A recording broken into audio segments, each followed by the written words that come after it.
है शिक्षक बहाली से जुड़ी हुई परीक्षा के रिजल्ट पर बड़ी खबर हम आपको बताने जा रहे हैं। शिक्षक बहाली के रिजल्ट को लेकर एक और खुलासा न्यूज 18 कर रहा है। महागड़बड़ी का खुलासा न्यूज 18 की तरफ से।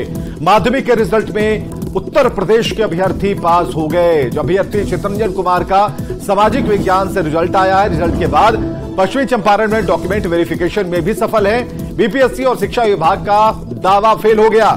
दूसरे प्रदेश के अभ्यर्थियों को माध्यमिक और उच्च माध्यमिक के लिए अनुमति नहीं थी, लेकिन जो रिजल्ट स्क्रीन पर आप देख पा रहे हैं उसमें दूसरे प्रदेश के अभ्यर्थी शामिल हैं। माध्यमिक और उच्च माध्यमिक के लिए स्टेट जरूरी होता था। स्टेट 2011 और 2019 में डोमिसाइल भी लागू। तो ये पूरी प्रक्रिया जिसे बताया जा रहा है कि पाक साफ सुथरी, लेकिन जो स्क्रीन पर आप देख पा रहे हैं एक बड़ी गड़बड़ी पकड़ी गई है। इस वक्त दूसरे प्रदेश के छात्रों का रिजल्ट आया है माध्यमिक और उच्च माध्यमिक के लिए, लेकिन कहा कुछ और क्या गया था। अनुमति नहीं दी गई थी दूसरे प्रदेश के अभ्यर्थियों को माध्यमिक और उच्च माध्यमिक के लिए अनुमति नहीं थी, बावजूद इसके रिजल्ट आया है। और आपको यह बताया कि माध्यमिक और उच्च माध्यमिक के लिए स्टेट जरूरी था और स्टेट 2011 और 2019 में डोमिसाइल लागू था।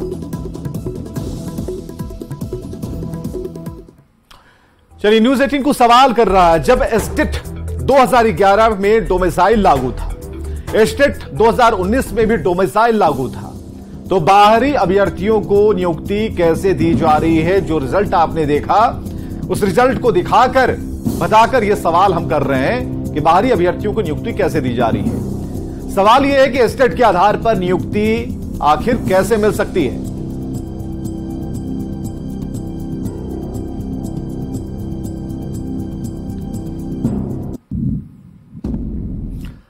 शिक्षक बहाली के रिजल्ट में गड़बड़ी के आरोप लगने के बाद बिहार की सियासत गर्म है। बीजेपी जहां सरकार पर सवाल खड़े कर रही हुई, महागठबंधन बैकफुट पर नजर आ रहा है। शिक्षक बहाली घोटाला जो हुआ है, इसका जवाब कब देगी बिहार सरकार? बिहार सरकार इसको कहीं दूसरा चारा घोटाला तो नहीं बनाने में लगी है, चूंकि ये चारा घोटाला के सुप्रीमो के अंदर में ही ये विभाग भी आता है।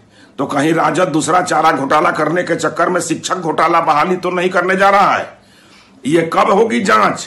माननीय मुख्यमंत्री जी, आप कब न्याय देंगे बिहार को, बिहार के शिक्षकों को, बेरोजगारों को, नौजवानों को, नौनिहालों को? जो राजनीति करना चाहते हैं वो भ्रम फैला करके, भ्रम की स्थिति खड़ा करके कहीं ना कहीं हमारे संकल्पों को, जो हमारा संकल्प रहा है कि हम नौजवानों को रोजगार देंगे, हम नौजवानों को नौकरी देंगे, अब विवाद के रूप में खड़ा करके अपनी राजनीतिक रोटी सेकना चाहते हैं। वैसे लोग भ्रम की स्थिति खड़ा करके नौजवानों के बीच में जो राजनीति करना चाहते हैं वो राजनीति बिहार में चलने वाली नहीं है। लोगों में हर्ष का माहौल है। इसी बीच कुछ लोग गड़बड़ी करने की भी कोशिश करते हैं, लेकिन विभाग की पैनी नजर है, कार्रवाई सुनिश्चित की जाएगी। बहुत सारे मामले कोर्ट के भी संज्ञान में है। तो कोई ये सोचेगा कि गड़बड़ी करके शिक्षक बन जाए तो बिहार में यह संभव नहीं है। अगर शिक्षक बहाली में कहीं कोई गड़बड़ी हुई है तो तथ्यों के साथ शिकायत लेकर सामने आइए। वो कोई हो, उस पर कार्रवाई निश्चित तौर पर होगी, चाहे बीपीएससी का अधिकारी हो या शिक्षा विभाग का। लेकिन बिना तथ्यों के साथ अगर सिर्फ अफवाहों के आधार पर आप कुछ कह रहे हैं तो अफवाह फैलाने वालों पर भी कार्रवाई होगी, तय जानिए।